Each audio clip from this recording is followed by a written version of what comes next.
the final iteration of the year-long series that we have hosted since approximately around February 2025 on the literature of sustainability reading, writing, and the SDGs. And today we focus on SDG 17, Partnerships for the Goals. Those of you who've been around for all of these talks know that we have gone through the SDGs principally with a focus on the literary, as I was just exchanging notes with Professor Cubitt. So this is a quite appropriate way to conclude the series when looking at knowledge and partnerships. And also, personally, it's an honor to have Professor Cubitt here. As I was telling him, some of the first books I read in digital culture, which shaped the way I look at it, have been his work on aesthetics, digital cultures, and others. And the first trio, Geert Loink, Seán Cubitt, and Lev Manovich, the first major theorists of the digital sphere. So it's good to have you all here today in this final session on the SDGs series. Welcome to all of you for coming. Welcome also Professor Seán Cubitt, who has a more earthly hour at hand today rather than our American speakers who are up at the crack of dawn. And to all of you for being so consistently with us. Over to Atul, our project assistant, for a more formal introduction to Professor Seán Cubitt. Thank you, sir. Welcome, Professor Cubitt, and welcome everyone to the final talk of the series. If I may introduce Professor Cubitt to you. Seán Cubitt is Professor of Screen Studies at the University of Melbourne. His publications include The Cinema Effect, The Practice of Light, Finite Media, Anecdotal Evidence, and 2 volumes on Aesthetic Politics, Truth and Good. He writes on eco-critical approaches to the history and philosophy of media and media arts. His talk today is titled Knowledge Sharing in a Digital Commons. Over to you, Professor Cubitt. Thank you for those kind words of welcome. And I should perhaps say that I'm now the retired professor of the University of Melbourne. And I'm currently in the Goethe Universität in Frankfurt as a fellow of the college here that works on configurations of film. So it's nice for me to be able to work with you on this rather broader project. So good afternoon and from here, and good evening to you from Frankfurt to Hyderabad by means of a global technical structure whose material existence and digital functions are already evidence of the intricate involvement of shared knowledge. Such, for example, is our use of the English language, with its complex imperial history and its contemporary global flowering into many different Englishes, and if the future allows, new languages as well.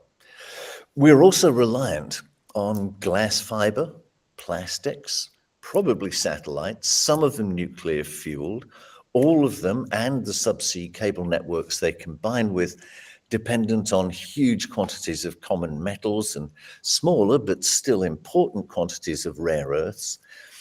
Each component carrying this call derives from those vast pits that scar the planet from Korea to Kentucky, and vast quantities of power from dammed rivers, fossil fuels, and nuclear generators that cause untold damage to the planet locally and globally. Churning below the surface of our conversation are instruments made of mathematics, logic, and scientific knowledge.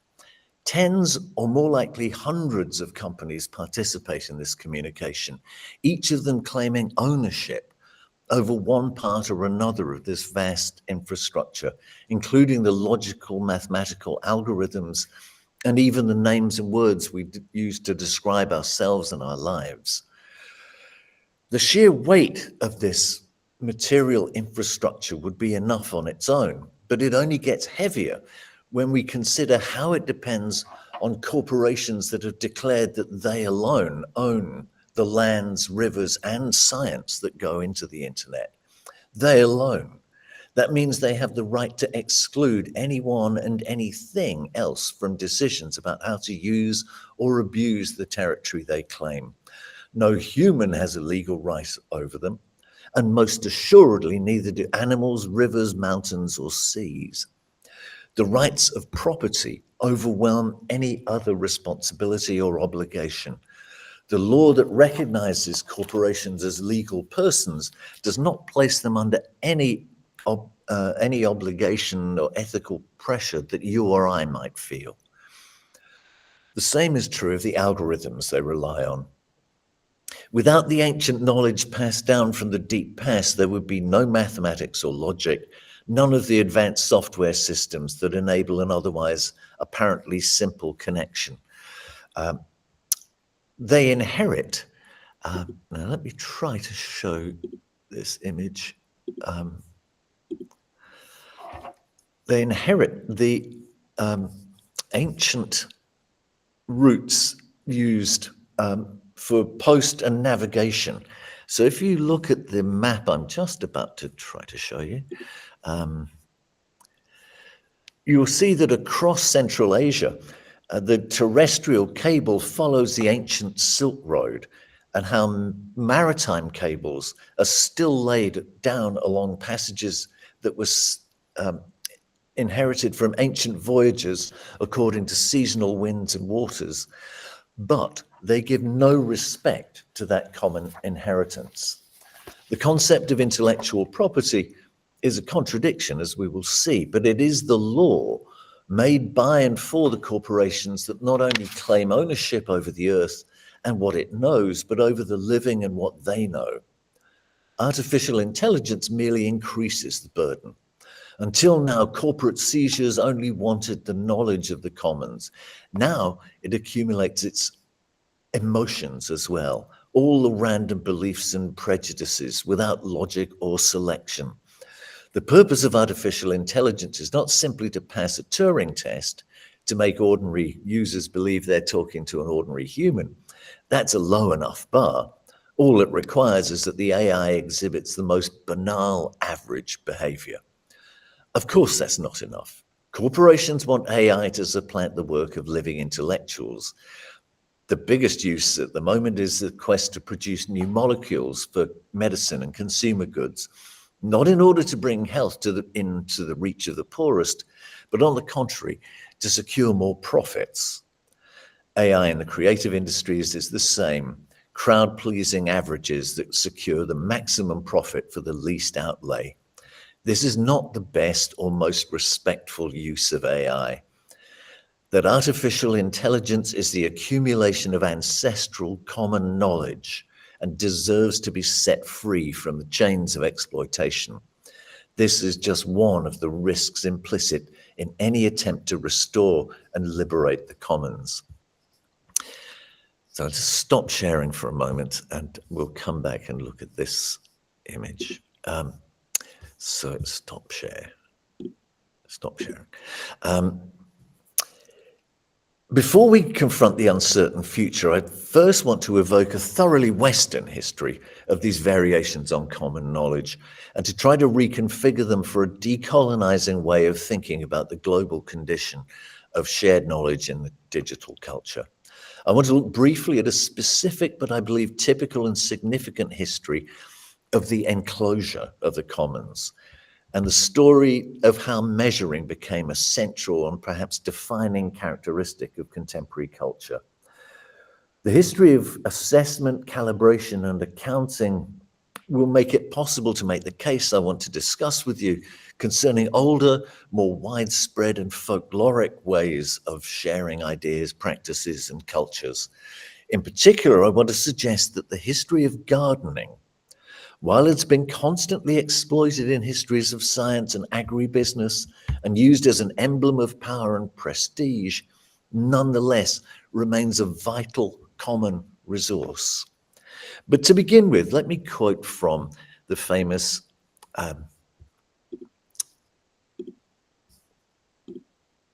fragment on machines by Karl Marx. in the Grundrisse, written in about 1857, 1858, where he writes about the transformation of the means of labor into machinery. The best known passage goes like this: nature builds no machines, no locomotives, railways, electric telegraphs, self-acting mules, etc. These are products of human industry, natural material transformed into organs of the human will over nature, or of human participation in nature. They are organs of the human brain, created by the human hand, the power of knowledge objectified. The development of fixed capital indicates to what degree general social knowledge has become a direct force of production. The power of knowledge objectified. The problem of the knowledge commons under conditions of 19th century capital was that all techniques and know-how that had been evolved in common by people sharing ways of getting their means of a living had been taken from them and turned into machines. Placed over and against them in factories, what had once been their own ways of doing and being now demanded their subordination to the physical forms, machines and factories that their ideas had now taken. I'll come back to Marx's argument that these machines also took on the role of mediators of human participation in nature. But first, I need to tell you a little story.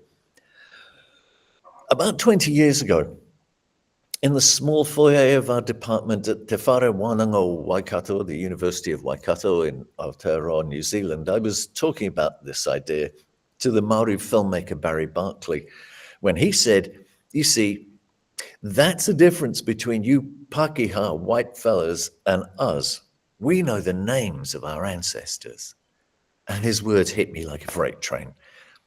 Of course.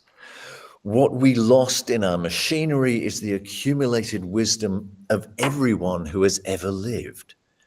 We remember the names of a few people we call inventors, usually because they founded huge corporations, people like Henry Ford or Thomas Edison. We never learn and quickly forget that the weaving machines that Babbage drew on for his difference engine at the beginning of computing took their form from the anonymous peasants who invented weaving somewhere in the mists of time. The first book of the Hebrew Bible is full of weaving, and yet there's always a corporation that insists it owns the intellectual property in spinning yarn and weaving cloth. It's not so much that we Europeans don't remember the names of ancestors that we owe so much to. It is rather that we have buried them in the black boxes of industrial technology. The commons that Marx called the general intellect is the common legacy of all our ancestors. It includes not only the machinery and its principles, it embraces soft knowledge like maths, logic, and language that have become central in the digital industries. For example, tracing the etymology of algorithm, we discover that the canonical source was the 8th century Persian mathematician Muhammad ibn Musa al-Khwarizmi. His most important book was the Book of Indian Computation, along with its companion volume on addition and subtraction in Indian arithmetic. These books introduced Hindi number systems to the West, as well as a host of methods for calculation. The oldest algorithm, in the modern sense of an instruction set with a defined end, emerged in Sumerian Babylon about 4,500 years ago, written on a baked clay tablet, a medium that's associated with temples and priesthoods.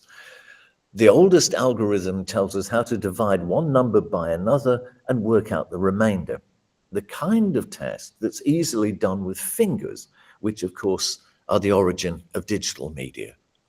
So equally, probably the tablet was a formal statement of what was already folk wisdom. The theft and seclusion of public knowledge into private hands goes a long way back. For Maori of New Zealand, stories, words, and histories are part of a common inheritance which each generation is responsible for to hand on to the next with all the new histories, stories, and words they have developed during their lives. Marx believed the most significant element of the general intellect was mechanical knowledge, but he might have included knowledge about how to prepare metals and perhaps how to organize workers. Although he lived at the same time as Babbage's first computer, he almost certainly never thought of arithmetic as knowledge commons and had no reason to consider the enclosure of logic or language. Yet they have been enclosed. In Europe, enclosure was a historical seizure of common lands previously shared by everyone for the exclusive use of the rich. Between 1604 and the Enclosure Act of 1773, legal instruments were designed to make it impossible to resist. From 1709 to the patent laws of the 1860s, enclosure and ownership of ideas was enshrined in law for the first time, including non-humans, companies, as the owners. The same process drove the enclosure of land and the enclosure of the general intellect, and it went on to drive colonial seizure of common lands from First Nations to deliver them to colonists or the new legal persons like the East India Company. Enclosure, colonialism, and intellectual property share a single genealogy. Among the instruments that hastened and deepened the grip of colonial wealth over the planet and ideas, one of the most insidious has been measurement. Cartography provided Europe with one of the most significant measures for expropriating land. In particular, it gave them the metric system. In 1874, the same year that the Universal Postal Union was established, British physicist James Maxwell declared the centimetre-gram-second system, ratified the following year at the Paris Meter Convention, from which the present SI system of internationally recognized scientific units derives. The meter's claim to be a universal measure belongs with colonialism because it is based on a rather controversial measurement of the circumference of the Earth. Now, the architect Le Corbusier in the 1920s was among those who protested against these supposedly objective measures, proposing instead to return to the human measures, the inch, thumb, the foot, the cubit, well, appropriately enough, which is the forearm, and the yard, which is a stride. Criticized because his proportions were those of a white European man, his modular system was in fact no less spurious than basing the meter on an equally disputed white European geodesic observation. The titles of numerous recent books on this history give a flavor of what was at stake: how our days became numbered, the measure of reality, how we became our data, sorting things out, the taming of chance, the control revolution, weapons of math destruction, and metric power at some of them.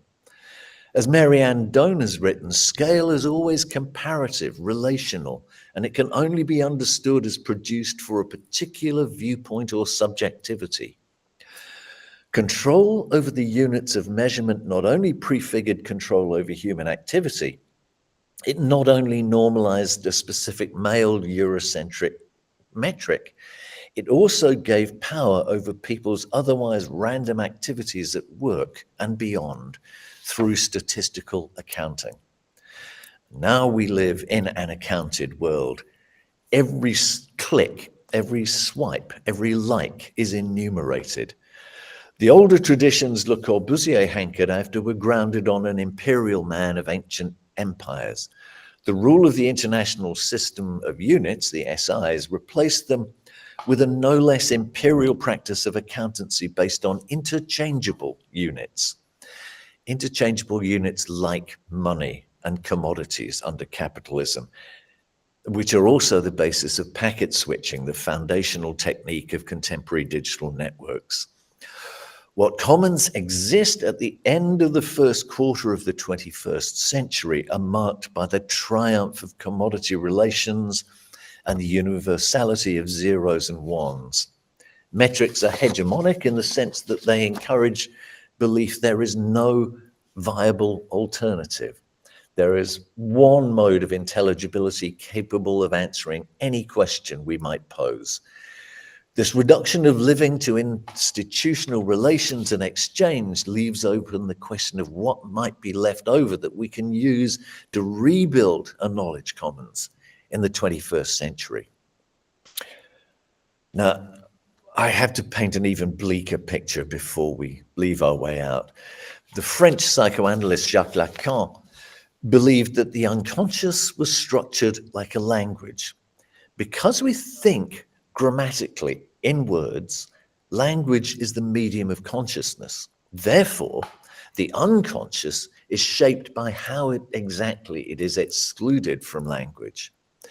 Today, in the triumph of metrics, especially the digital systems that regulate finance and behavior, it is no longer the case that language dominates consciousness, especially now we have machines that think.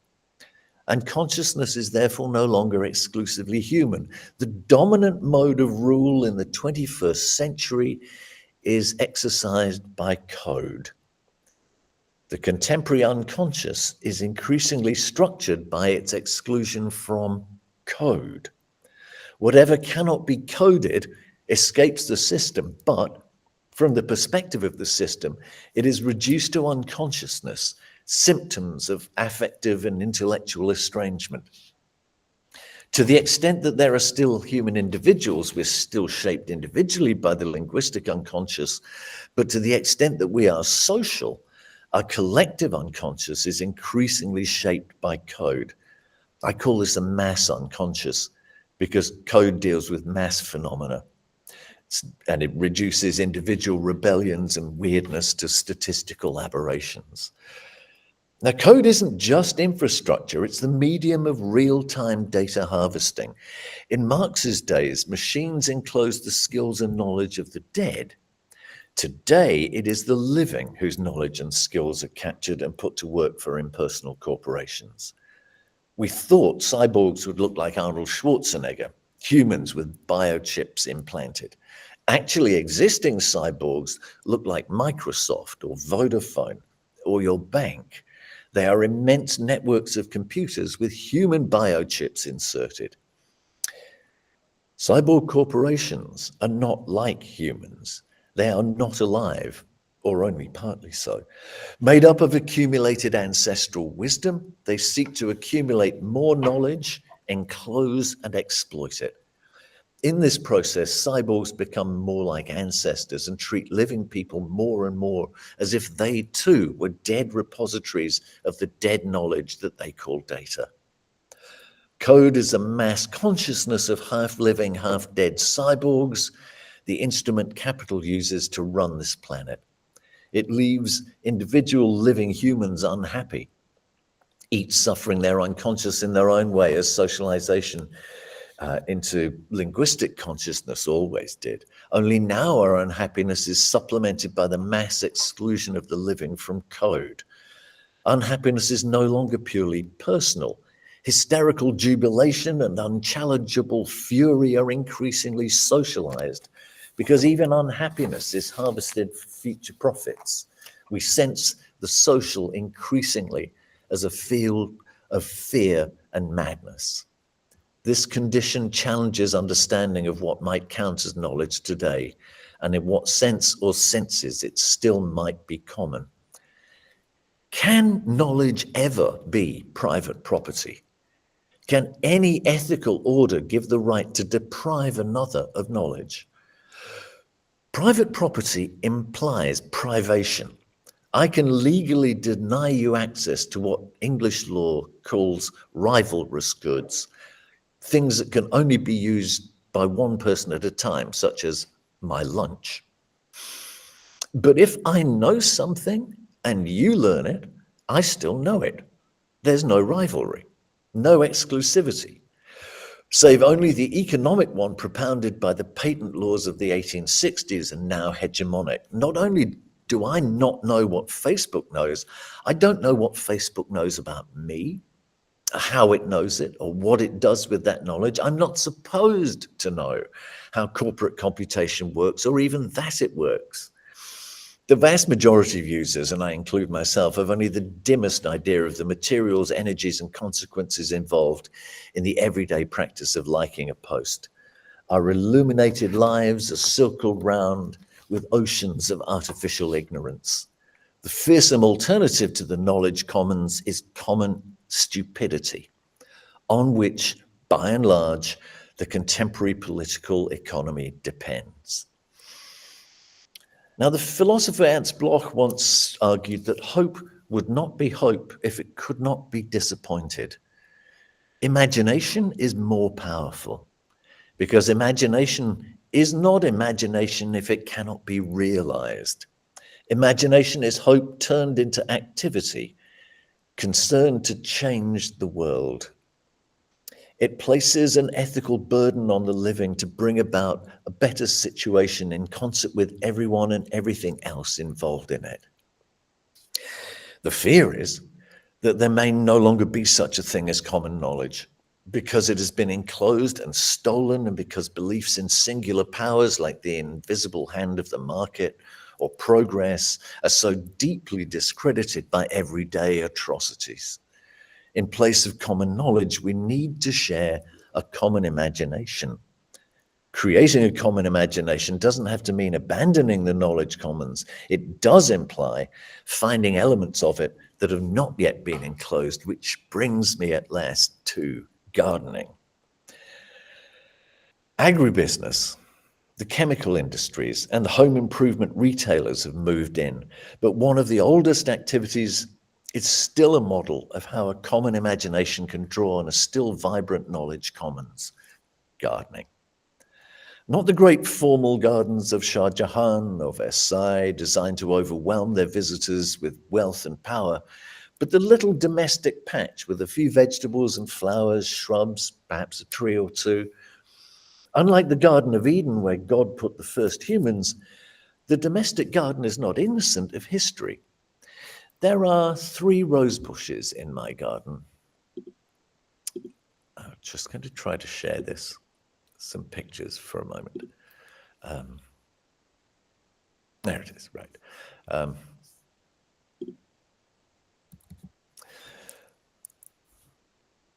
I also have a wild rose and a climber. The wild rose has 5-petaled flowers, like the oldest European roses, including the heraldic rose of the Tudor dynasty that ruled England for 100 years. Gardeners in the 12th century began to cultivate the sweet-scented damask rose, whose name suggests it came back with the Crusaders from Damascus in modern Syria. Modern roses are hybrids propagated by cuttings rather than seed, probably originating in the Middle East and arriving in Europe during the 15th century, the great era of European navigation and the famed Columbian exchange. Among the useful plants to cross the Atlantic into the Old World with Columbus were New World plants like potatoes, maize, capsicums. The first chilies only made their way to India with Vasco da Gama at the very end of the 15th century, and tomatoes, which no one liked for a century or more. Many more traveled in each direction without planned intervention of the European voyagers. Much of what occurred in European ecological imperialism in the 15th and 16th centuries was inadvertent. It was not knowledge, certainly not human knowledge, probably unknown to gods or ancestors. This is the non-conscious backdrop to gardening, and our first inkling that the knowledge commons may include ways of knowing that are other than human. Over and over, New World exploration and attempts to exploit Old World colonies in Africa and Asia unleashed disasters. Introduced food crops, promoted weeds, parasites, diseases, and pests. Seeds from muddy boots took root and thrived, often at the expense of local flora. Rats escaped from the ships. Farmyard animals escaped into the wild, where feral pigs grubbing up new growth and stripping saplings were especially damaging. And the colonists failed to learn how to manage soil, demanding too many crops too often, making land infertile by clearing trees, which altered rain patterns and the gentle watering of fog drip, Clearance opened up terrain to landslips and flooding or droughts that again benefited the weeds, which fill available niches in disrupted land faster than crops can. Herds of introduced farm animals wrecked native forage, and their droppings fertilized native weeds to colonized lands. Now let's just pause for a moment over the word weed. Unless you subscribe to an ancient magical belief that one plant is wicked while another is benevolent, there's no way of distinguishing weeds except to say they are plants growing where they're not wanted. Since the ground humans toil over is domesticated to provide growing environments for either ornament or crops, weeds might loosely be described as wild plants. But we have the testimony of Albrecht Dürer's large turf of 1503 to tell us that wild plants are or can be themselves objects of great beauty. Long before botanical taxonomies, Dürer's image contains recognizable meadowgrass, cocksfoot grass, bent grass, daisy, dandelion, speedwell, hound's tongue, and yarrow, all plants that would feature in any gardener's list of intrusive and unwanted weeds. Yet, here is art critic Tom Lubbock's description of this picture.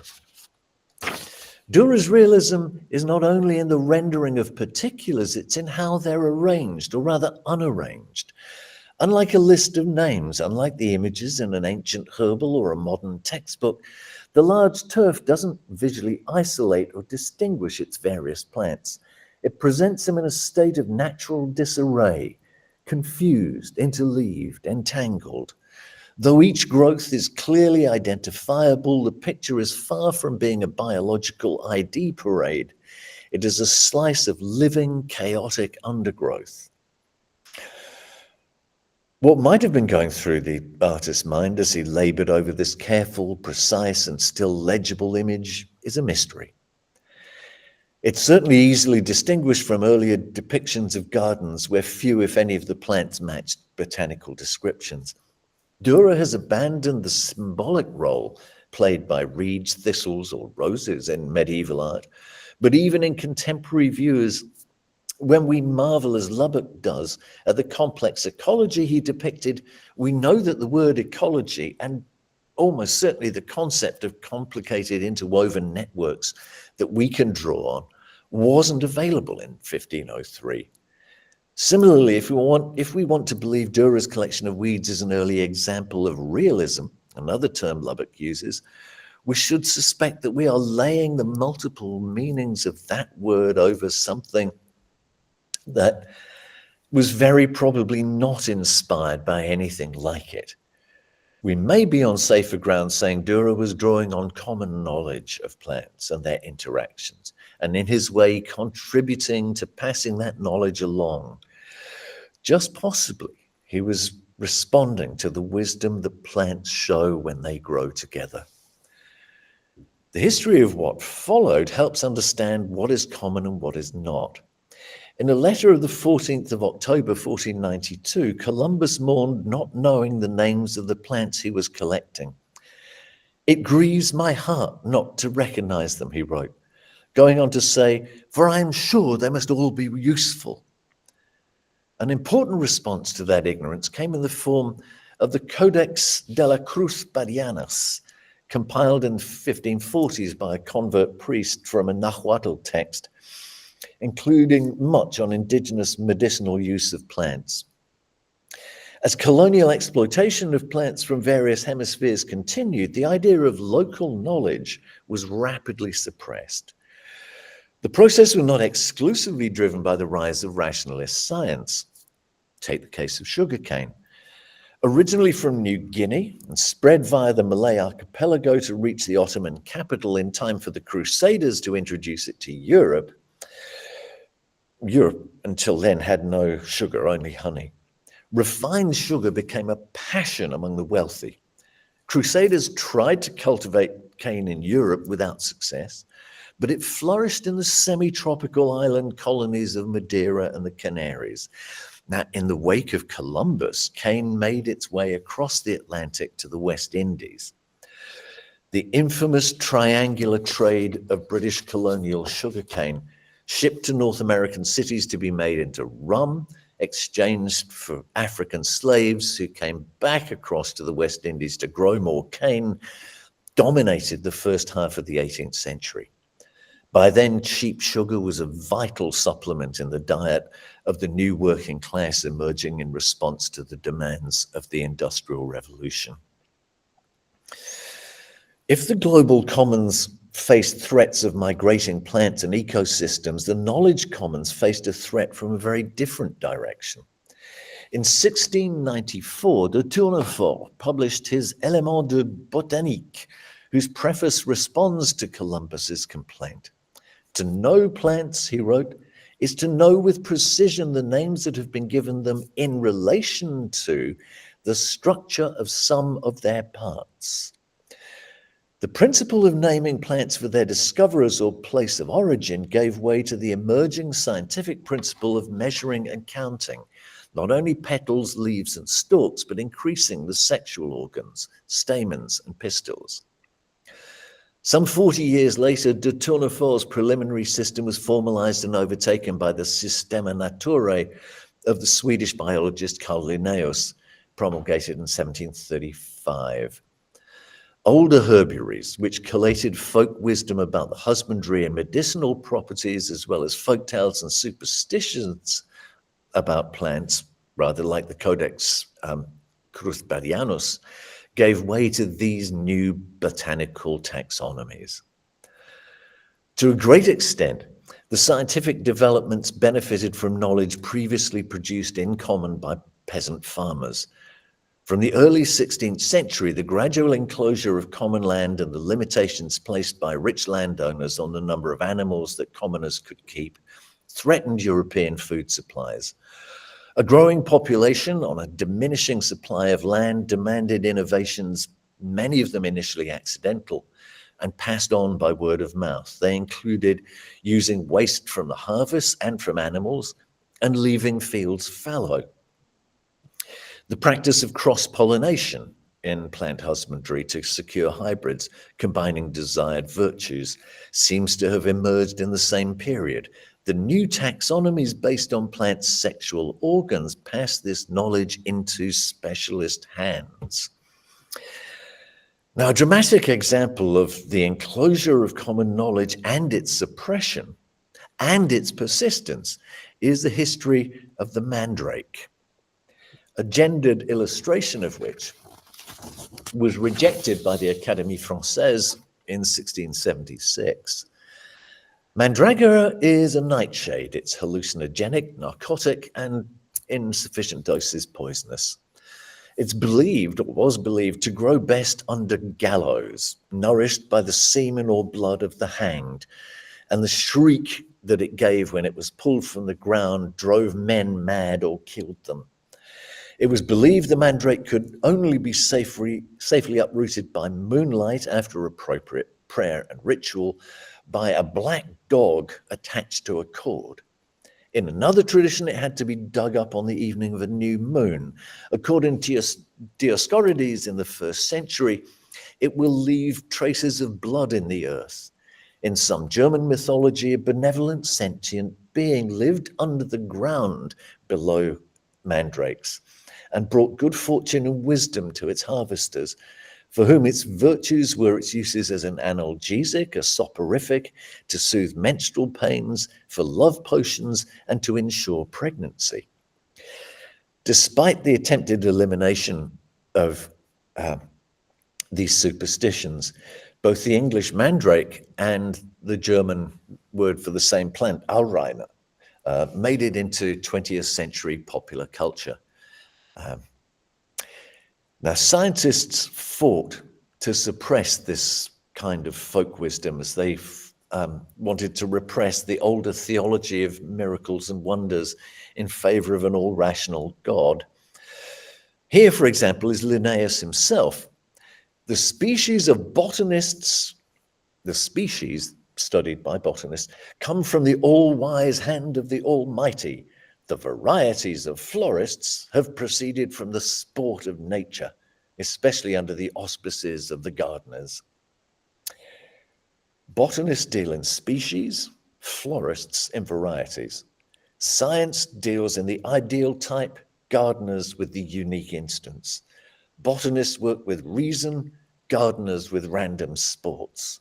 Almighty God himself railed against florists and gardeners. Well, everything changed with the 1953 publication of Crick and Watson's first papers on DNA and their first suggestion there might be such a thing as genetic code. Code again. The various schools of objective description were forced to adopt a science based not on appearance, but on hidden rationale. Botany was a challenging profession before. Now it became thoroughly integrated with institutions and very rapidly businesses. Only the most advanced laboratories had X-ray diffraction to unearth the double helix. Only after Shannon's paper on the mathematical theory of communication, the founding document of cybernetics, could the word code carry the weight it had for Crick and Watson. Their Nobel Prize citation mentions its significance for information transfer in living material. Shannon's engineering approach to information responded to the requirements of Bell Telephone, whose house journal it appeared in 1947. So Crick and Watson's informational genetics served the interests of the chemical industry that was just emerging in the early 1950s. Now, the corporate history of genetic modification in food crops is a harrowing tale. The US corporation of Monsanto began widespread sales in 1987 before it was bought by the controversial German company Bayer, whose crop science division, which is now headquartered in Hyderabad, was responsible for the contamination of US long-grain rice with their modified Liberty rice strain, which eventually led to a worldwide legal settlement for $750 million US. It's not the damage that should exercise us here, but the further removal of knowledge about garden plants from gardeners and from the knowledge commons. Linnaeus clearly disapproved of humble gardeners using his lofty knowledge. Bayer and the other big bioengineering companies no longer have that worry. No ordinary gardener has access to the kind of labs and equipment needed to experiment with genetics or to crack the proprietary codes written into engineered plants for their own uses. It would seem that the enclosure of ancient wisdom about gardens and gardening is on the brink of being totally enclosed. Aside from a few tactical political interventions, most feminist, decolonial, and eco-critical accounts agree the result of patent law in genetics has been a triumph for capital and a painful blow to life practices in the 21st century. And yet, I know about cultivating the wisteria on my wall from conversations conducted over decades with neighbors, friends, and family on 3 continents. I don't know if the wisteria growing on my wall, the south wall of our cottage in England, is a Japanese or Chinese genus, but it isn't native to any country where I've grown it. I've heard the varieties I grow are considered invasive in the USA and Canada because they drown out native variants. I know the pods are poisonous, but pigeons built a nest in the thickest part of it last spring and they show no signs of ill health. Now I pass that knowledge on, and it differs in different regions. Where we are now, I prune twice a year, and if I miss a pruning, I've learned how to cut the growths back with a handsaw instead of my usual pruning shears. Wisteria is now integral to the idea of an English cottage garden, which may be why it appears so often across the old British Empire, a colonial memory of the imperial past. It's unlikely any of my neighbors in the UK or elsewhere know about this history, but we all share the late spring flowering, and it is for them and for me a harbinger of warmth, and the bumblebees and honeybees humming around them tell us that summer is near.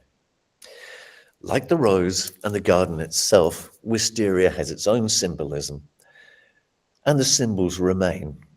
Even though my plant wasn't grown from seed, but grafted near the root, it carries with it all the care it has had over the decades since I planted it. And with a lifespan of a century, it's likely to be flowering long after I'm gone. The knowledge that directed the nurseryman to graft flowering stock onto the immature plant may help me when I nurture the first seed pods it has given me to try and help them germinate. Once they grow a bit, I'm going to try grafting shoots from the mature plant to see if that helps the sprouts blossom. An old bit of gardening wisdom carried forward one more time. All common knowledge has one foot in the past and one in the future. It ferries ancestral know-how towards new generations. In my garden, tending the wisteria knots ancestors into my living present through the medium of the plant, the sun, rain, soil, insects, birds, and winds. For the plant, me and my ancestral knowledge are the media of its growth and propagation. It might be correct to say that ancestors are the past, the ecology is the present, and surprisingly enough, we mortals in our short and hectic lives are the future. If so, we have a heavy responsibility. Its first duty is to resist the enclosure of both ancient and green worlds in information silos. So, hastening to a conclusion, of all the forms that information takes in the 21st century, the commonest form of measurement is no doubt debt. Debt is money spent yesterday in the expectation of earning it in the future. Now that money itself is decreasingly anchored in real wealth, debt is the place where the future goes. Debt is the disappearance of the future. Debt is nonetheless a matter of money, not wealth. Consider the world's 3,028 billionaires. Combined, they own something like 16 trillion US dollars. For scale, that is over 21,000 times more than Bayer paid out in the Liberty Rice scandal. The vast majority of that money is not wealth. Wealth is made of goods you can enjoy, and there's a limit to how many goods you can enjoy. Beyond that, there is only accumulation, which is not wealth, but a measure. What it measures is in very large part debt acquired from the future. Billionaires do not own, they are the medium through which actual wealth disappears from the world. Let's be clear. Wherever knowledge is converted into information, and that information is locked into ever more abstruse black boxes, from botanical taxonomies to genetic code, and now into the unfathomable latent space of artificial intelligence, knowledge disappears. If knowledge is a capacity to imagine otherwise than the present we are forced to inhabit, the power to make change, then its disappearance into the accumulated storerooms of the obscenely rich is the disappearance of our future too. Now, I'm aware that expanding the notion of commons to include ecologies and ancestors is an alien topic in a medium like this online conference. I know how vulnerable it is to the strictures of measurement. I carefully worked out how many words I could use to fill the allotted hour. I can easily work out how much carbon this call has emitted, how much energy it consumed, and who extracts how much profit from it. But for all those measures, I imagine with hope that alongside, above, or beneath the measure of our existence, some hint of shared thinking, some living knowledge may be able to travel between our very different places and times. The ancestors have been locked up for a long time. They may be mad. There is little secret that Gaia is already furious. The storms and droughts nature generates in her efforts to restore the planet to some semblance of equilibrium are catastrophically damaging to human lives. Liberating the combined forces of individual and mass unconsciousnesses is likely to generate emotive and behavioral states of scale and power never witnessed before. There is no get out of jail free card. The restoration of a commons, inclusive of all living creatures, ancestors, and planetary agents, will not come about easily. I'm an old man. It's easy for me to say this than it is for people who have long years of life ahead of them. The coming struggle will make liberation from empire seem like child's play. And yet, if we do not liberate the ancestors and the godlike powers of the earth, the radical disappearance of the future into the black hole of capital accumulation will bring an equally certain strangulation of the dead, the gods, and the living. The knowledge commons has to be our greatest strength in this coming upheaval. So I shall pause there and look forward to your questions, comments, queries, and sort of idle gossip. Roy, yeah, please. Thank you, Professor Cubitt. That was very interesting, and especially the part about the botany and then Linnaeus, I found it very fascinating. But my question was, related to copyright infringement laws, etc. So, in particular, the gender phobia that one sees in the songs by rapper Marshall Mathers, popularly known as Eminem. So, what he does is he uses derogatory language to address expressions of femininity in males. And he has an explanation as well. He says that it's not himself who does it; it's his persona, his rapper persona, who that's who. So you shouldn't take it against himself. It's his musician persona who does it. To address such an issue academically, we would need to include visual clippings from his albums because, as you know, rap is a genre where visuals are as important as the lyrics. You have to see what actions they are making as well as what they're saying. So when that would constitute copyright infringement, that basically it shuts out any discussion on that topic. That's what it does because it's impossible to discuss it without including those clippings. So when influential artists, let's say, or powerful organizations, when they create knowledge and they also take copyright, aren't they also in a sense locking out any discussion on that knowledge other than ones that they sanction? That was what I was wondering about, Professor. Yeah, it's a fabulous question. I think one of the challenges with Eminem over what's now quite a long career is that he has been trying to control the meanings and the meanings of his songs and performances. And I would think he's failed. I think what's really fascinating about almost any creative work is that it is almost impossible to lock it down to just one meaning. So we have got many examples of people trying to do that. I think I've just been discussing some really interesting work here on the Russian agricultural instruction films of the 1920s and 30s, and how Stalin attempted to control all the meanings that they might have had amongst the peasants that they were designed for. So they eventually ended up sending lecturers out into the countryside to accompany the films to ensure that nobody was able to say, especially during the screening, what they thought the film might be about. And it's a very powerful argument that those lecturers who were sent into the kolkhoz, into the remote communities, were seen as Stalin's police. They were there to control the meanings of those films. And I think it is very much part of the same process of the uses of copyright to try to limit what we, you, me, everybody else, my mother, can make sense of and how we make sense of things.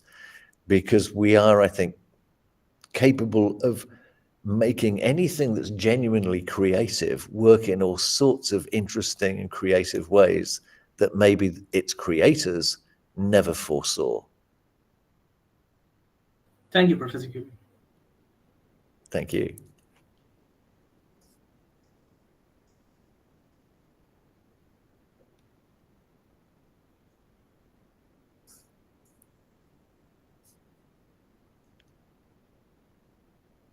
Are there any more questions or comments to Professor Cubitt?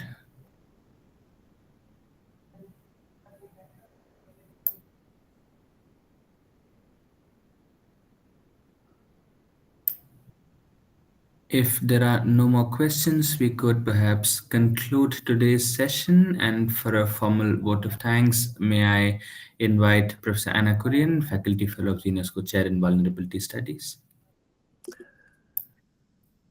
Thank you, Professor Cubitt, and thank you to all of you here today, especially, of course, always to the speaker, because Professor Cubitt has, over the course of 45 odd minutes or 50 odd minutes, you have gone over so much, going via biology, botany, infrastructure, and all of it ending with that impassioned appeal as to the future and what it holds. And that was particularly inspirational for a very young audience over here, I'm sure. All of them worrying about what the future holds, especially as the world collapses around us. So thank you so much. And especially as the culmination of a series on the SDGs, I think it resonated, at least with me. I don't know about the rest of them, but it resonated a great deal. So thank you, Professor Cubitt, for that wonderful talk that you delivered to us. Would also like to thank Mabel, who is here, for the poster that she made for the event. Atul, who does all the work every time, from generating links, checking posters, setting up the meeting, doing all the work. All the audience, several of whom are regulars. Roy, of course, always deserves a special shout out because he's also the one who will ask questions, who will be there having prepared. Subhana, who's been here, I think, for practically all the talks that we have hosted, and several others who I see regularly, Ansi Flora being one of the names which turns up over and over again, as also Afrin Jahan and some of the others as well. Thank you for being constants in this series. That constancy is also what keeps us going in the evening on a Friday when everybody just wants to kick back and relax. We are instead doing this. So thank you so much, all of you, for being our constant audience. Thank you to Pramod, who thought this up and who did all the work, contacting people, thinking up who to ask for which SDG, and then making sure that it happened. And once again, as we wind this up, here's hoping for the SDGs to actually work in all our lives. Yes, absolutely. Thank you, Professor Cubitt. It was a great privilege to listen to you. Yes. Right. Thank you all.